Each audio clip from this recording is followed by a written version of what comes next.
मस्जिद अक्सा की तामीर कब और कैसे हुई? ईसाइयों के तमाम तर निशानात कब मिटाए गए?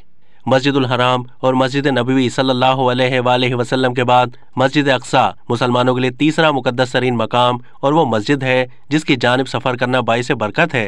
किबला अव्वल की हैसियत रखने वाली मस्जिद अक्सा की सबसे बड़ी फजीलत यही है कि नमाज फ़र्ज होने के बाद 16 से 17 महीने तक मुसलमान इसकी जानिब रुख करके नमाज पढ़ते रहे। यही वो मस्जिद है जहां हज़रत मोहम्मद सल्लल्लाहु अलैहि वसल्लम सफ़र मेराज के दौरान बराक के ज़रिए मस्जिदुल हराम से यहाँ पहुँचे और यहाँ तमाम अंबिया की इमामत की और फिर 7 आसमान के सफ़र पर रवाना हो गए। अगर बात की जाए मस्जिद अक्सा की तामीर की तो मस्जिद अक्सा मशरिकी बैतुल मुक़द्दस में वाक़ है जिस पर इसराइल का कब्ज़ा है। इसमें 5000 नमाजियों की गुंजाइश है जबकि सहन में भी हज़ारों अफराद फरीज़ा नमाज अदा कर सकते हैं।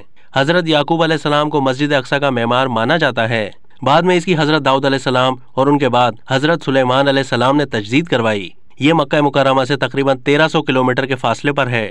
बैतुल लहम उसके जुनूब और रामल्ला शुमाल में वाक़ है। सुल्तान सलाउद्दीन अय्यूबी रहमतुल्लाह अलैह ने ईसाइयों से किबला अव्वल को आज़ाद करवाने के लिए तकरीबन 16 जंगें लड़ी और 583 हिजरी में बैतुल मुक़द्दस फतह करके मस्जिद अक्सा को अंदर से ईसाइयों के तमाम तर निशानात और तामीरात से पाक किया और महराब और मस्जिद की असर नौ तामीर करवाई। 595 हिजरी में अय्यूबी खानदान ने पहली बार मस्जिद को अर्के गुलाब से गुसल दिया।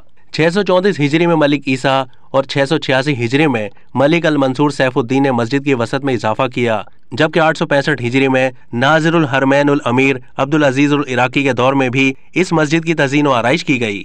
अब तक के लिए इतना ही। मज़ीद मालूमात के लिए डेली जंग के यूट्यूब चैनल को सब्सक्राइब कीजिए।